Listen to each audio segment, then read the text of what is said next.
In the high desert of southwestern Colorado, there is a hole in the ground no bigger than a dinner plate. It sits in the floor of a stone room, easy to miss, easy to step over.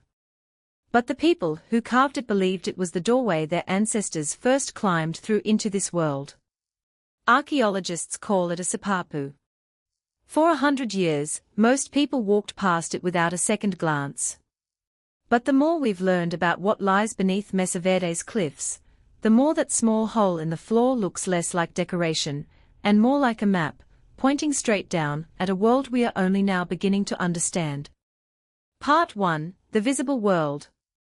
Mesa Verde sits in the Four Corners region, where Colorado, Utah, Arizona, and New Mexico meet at a single point on the map. It's a green table of land, that's literally what Mesa Verde means in Spanish, cut through by deep sandstone canyons. Today it's a national park, one of the most visited archaeological sites in North America, and the reason people come is obvious the moment they look up at the cliffs. Tucked into the alcoves of the canyon walls are entire stone villages, Cliff Palace, with more than 150 rooms and 23 kivas, balcony house, reached by ladders bolted into a sheer rock face, spruce tree house, so snugly fitted into its alcove that from a distance it looks like it grew there rather than was built. These weren't built by a mysterious lost civilization.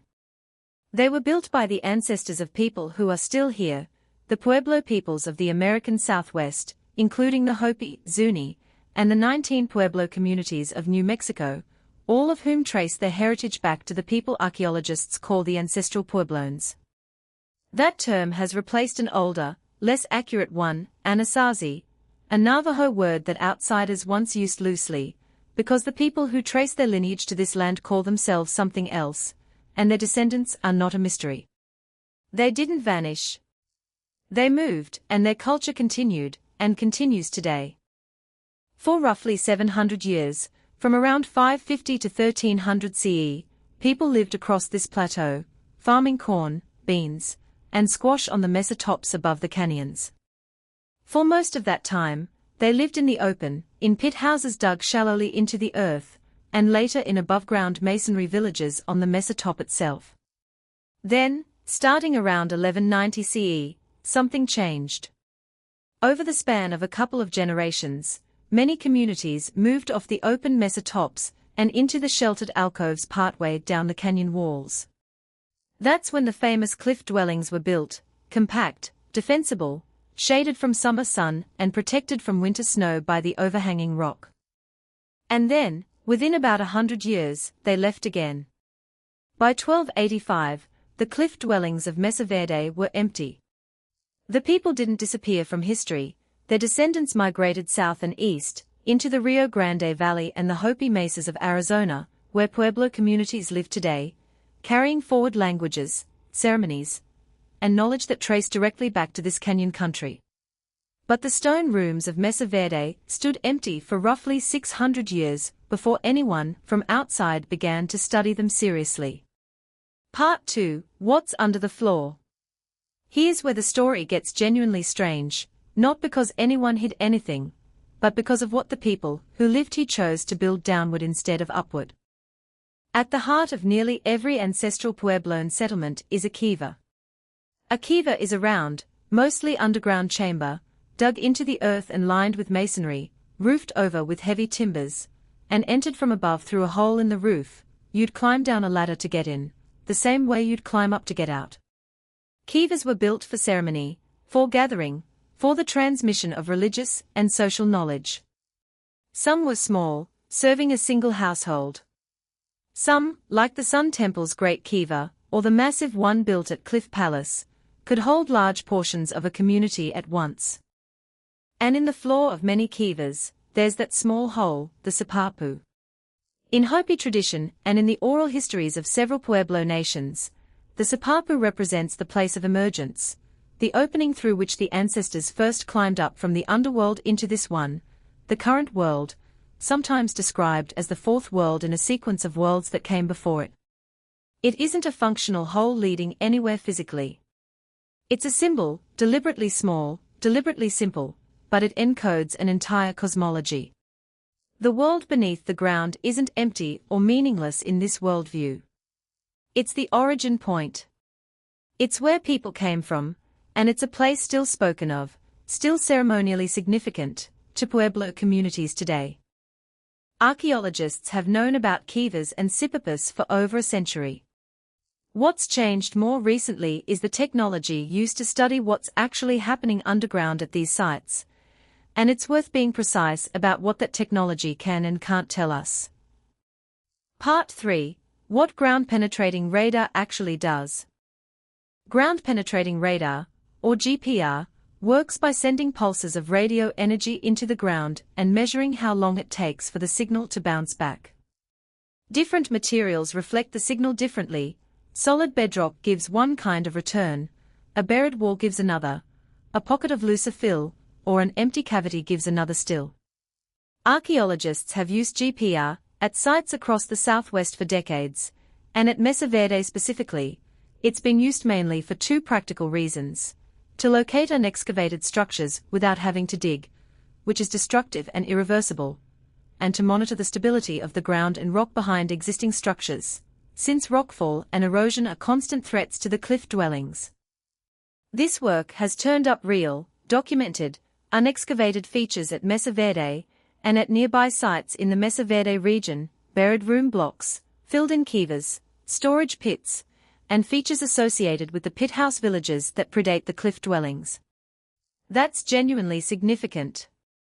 It means the visible ruins, the ones on postcards, the ones tour groups walk through, are not the whole picture.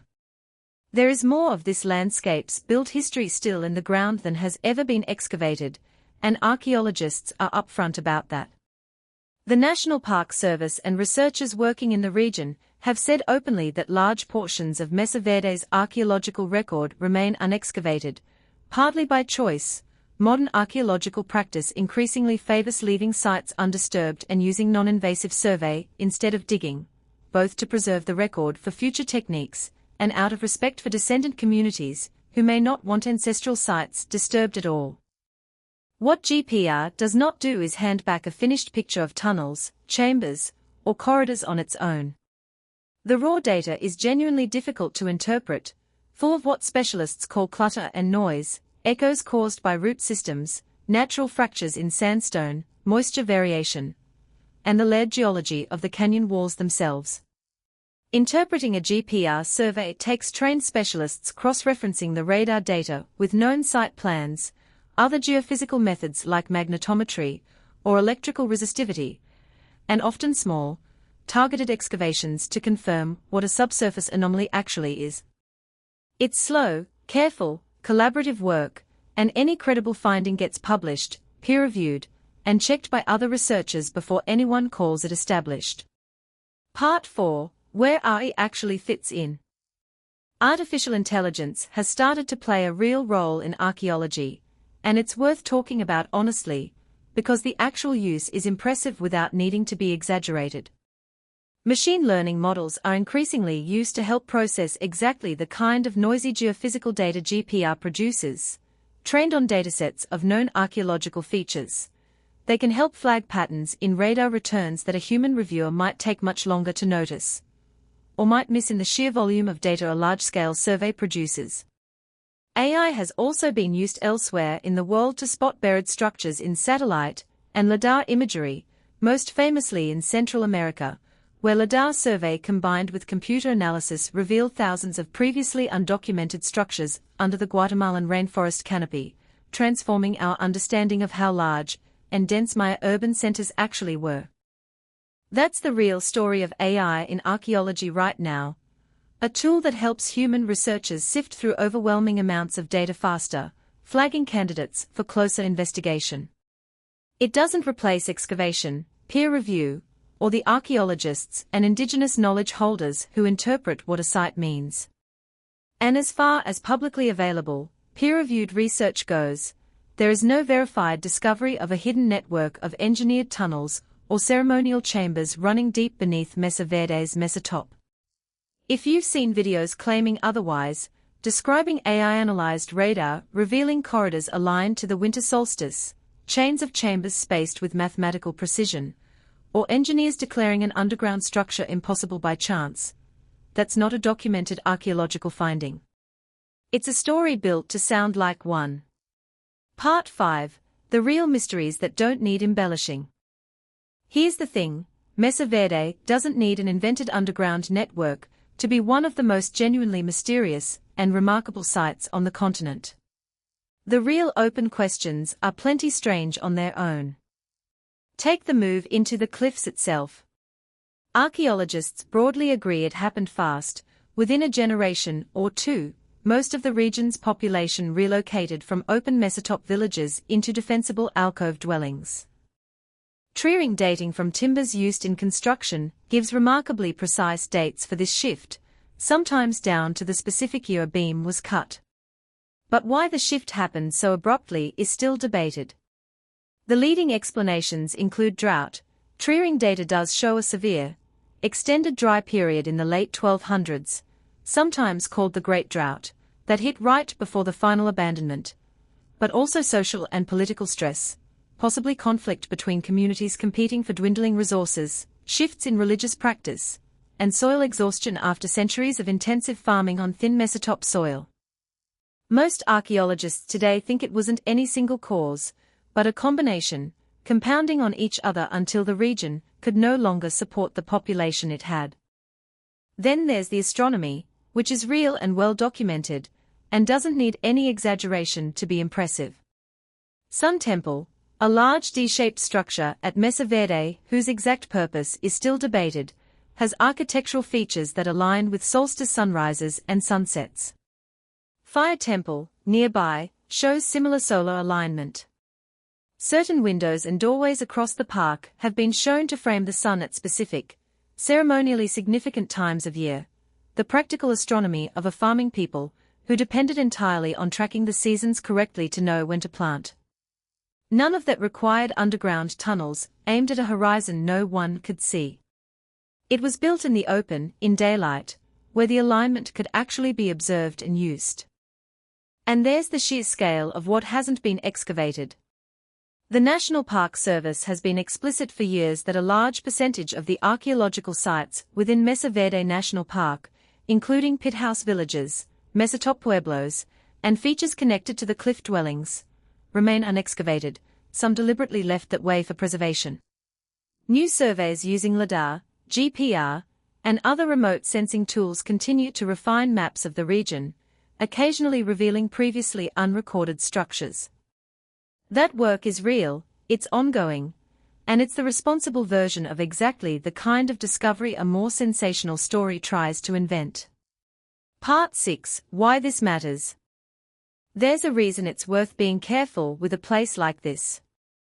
Mesa Verde isn't an abandoned ruin disconnected from any living culture, it's ancestral homeland to real, living Pueblo communities, and the Kiva, the Sipapu, the emergent story itself, aren't relics of a vanished people.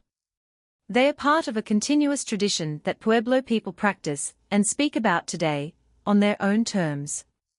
Turning that tradition into a prop for a fabricated ancient mystery story, claiming a machine detected secret tunnels validating a sacred belief, as if it were a literal architectural blueprint, isn't just inaccurate. It flattens a living culture's spiritual framework into content, and it does that without the consent or voice of the people whose ancestors actually built this place. The honest version of this story is still remarkable. It's the story of a farming people who read the sky and the land with extraordinary precision, who built multi-story stone villages into cliff faces using nothing but hand tools, and who, when the climate turned against them, made the hard decision to leave everything they'd built and move south, carrying their knowledge, their ceremonies, and their identity forward into communities that still exist. It's a story about how much of the past is still literally buried under our feet, waiting for careful, patient, non-invasive science to reveal it a little at a time. And it's a story that's still being written, as archaeologists, engineers, and yes, increasingly, AI-assisted data analysis, keep finding new pieces of a landscape we thought we already knew completely. Closing. So the next time you see a small round hole in the floor of a 1,000-year-old kiva, know that it isn't some forgotten literal doorway waiting to be excavated. It's something arguably more powerful. A symbol that an entire people built into the heart of their most sacred spaces, and one their descendants still carry forward today. The real story of what's beneath Mesa Verde isn't a hidden network of solstice-aligned tunnels. It's a landscape still being carefully, respectfully uncovered, one scan, one excavation, one conversation with descendant communities at a time. And that, without needing a single invented detail, is more than enough of a mystery to keep archaeologists busy for another century. If you want to see where the real research goes next, the actual ongoing excavations, the actual LiDAR surveys turning up new sites across the Southwest, subscribe, because that story is still being written. And it's happening right now.